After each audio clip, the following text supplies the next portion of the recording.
semua. Semoga hari ini dan hari-hari seterusnya kita sentiasa dapat kebahagiaan di dunia dan di akhirat. Amin. Semoga hari ini juga dapat membahagiakan kita bersama.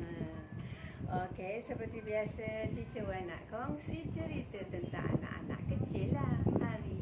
Hari Teacher Wan nak kongsi cerita berkenaan topik fokus kepada perkembangan kanak-kanak. Topik kita hari ini, Wan nak fokus pada pengurusan urus diri untuk kanak-kanak.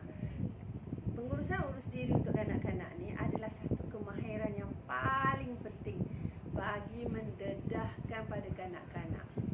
Ia merupakan kemahiran asas dalam kehidupan kanak-kanak. Memang kemahiran ini perlu kita bina seawal usia kanak-kanak. Okey, kemahiran perkembangan asas kehidupan ni sangat berkait dengan perkembangan fizikal. Contoh, dia nak ambil cawan, kemahiran hidup kan? Dia nak ambil cawan, dia nak minum. Dia menggunakan kemahiran fizikal. Itulah contoh dia yang Teacher Wan nak cerita tu. Dia memang, kemahiran kehidupan ni memang akan berkait rapat dengan perkembangan fizikal seorang kanak-kanak. Di sinilah kanak-kanak membina kemahiran motor kasar, motor yang bergerak banyak-banyak tu, dan kemahiran motor halus dalam pelbagai aktiviti mereka lakukan. Contoh, nak makan, nak mandi, nak berus gigi, nak buka paip, nak tutup paip dan macam-macam lagi. Okey, jangan lupa buat aktiviti dengan kanak-kanak ya.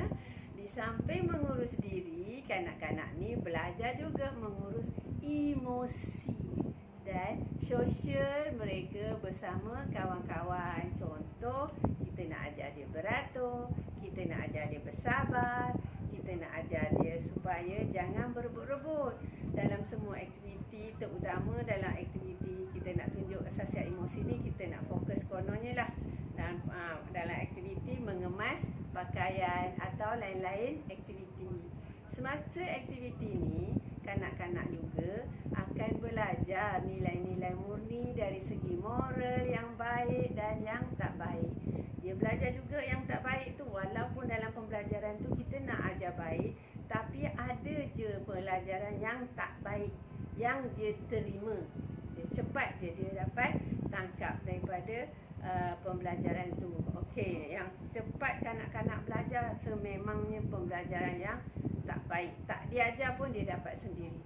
Okey, aktiviti begini, aktiviti asuh diri atau kemahiran, asas kemahiran kehidupan ni dapat melatih anak menjadi individu yang punya empati dan toleran, yang boleh di mana mereka boleh bermain bersama-sama kawan, tolong menolong, faham memahami, bagi peluang kat kawan, tak berebut-rebut dan memahami situasi ketika itu.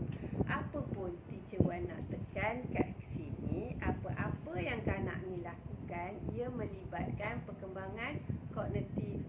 Apa-apa pun Teacher Wan nak tekan kat sini, apa-apa yang kanak-kanak ni lakukan, ia ada melibatkan perkembangan kognitif. Ia memerlukan pemikiran dan penaklukan alasan dan sebab-sebab melakukan sesuatu. Seperti bila sudah mandi, sebab apa nak kena mandi? Bila sudah mandi, nanti akan jadi wangi.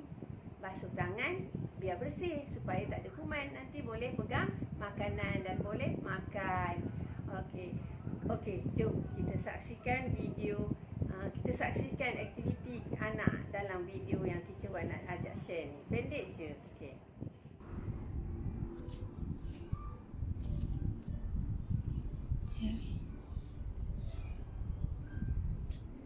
Nah, put.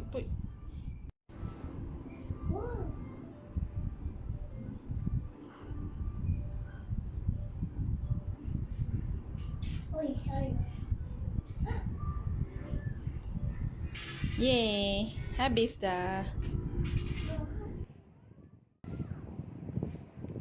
Dari segi kemahiran urus diri, kita nampak anak ni didedahkan dengan aktiviti meneroka dan tiru gaya orang dewasa. Maksudnya dia tiru gaya mak dia buat ke, pengasuh buat ke, pendidik awal buat ke. Apapun pendedahan di awal usia sangat penting. Yang mana kadang-kadang kita rasa tak perlulah, lambatkan tugas aku je, nanti habis diselongkarnya pula baju-baju. Sebenarnya kita salah. Kita kena dedahkan pada anak-anak ni apa yang kita buat tu, kerja-kerja yang kita buat mengemas baju tu, kita kena ajar dia supaya nanti cepat atau lambat dia dapat mempengaruhi sasiah dan emosi mereka. Mereka akan dapat mengikut. Hari-hari dia tengok mak dia buat, hari-hari dia tengok cikgu-cikgu buat, hari-hari dia tengok pengasuh buat. Nanti dia akan sama-sama membantu buat bersama. Dari segi perkembangan fizikal, kelihatanlah macam anak dalam video ni sedang membina otot jari bagi motor halus. Nampak kan dia pegang-pegang tu, dia kelip-kelip benda-benda tu, dia kelip akan memberi kekuatan kepada jari jemari dia.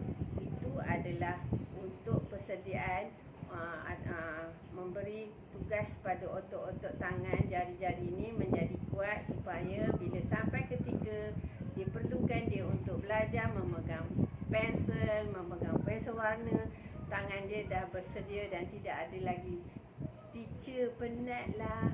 Perkataan tu tak ada lagi kalau kita kena siapkan dia dari seawal usia. Dari segi perkembangan sasiah dan emosi, anak ni sedang meniru sambil belajar meneroka objek dan belajar sesuatu, juga mengikut arahan ibu dia. Macam ni, macam tu kan. So dia mengikut arahan cikgu atau ibu bapa atau pendidik. Ini akan menambah minat. Gaya cikgu, ibu bapa memberi penerangan pada dia tu akan menambah minat dan pengalaman baru kesan dari perbuatan tu. Perkembangan ni sangat penting diterapkan di seawal usia hingga dapat jadi amalan harian kanak-kanak. Jadi bila dah biasa, tak payah perlu disuruh. Dia tahu je akan buat tugasan dia. Okey, kita lihat pula dari segi perkembangan kognitif daripada aktiviti kanak-kanak dalam video tadi. Hasil dari aktiviti ni, anak ni belajar menyusun.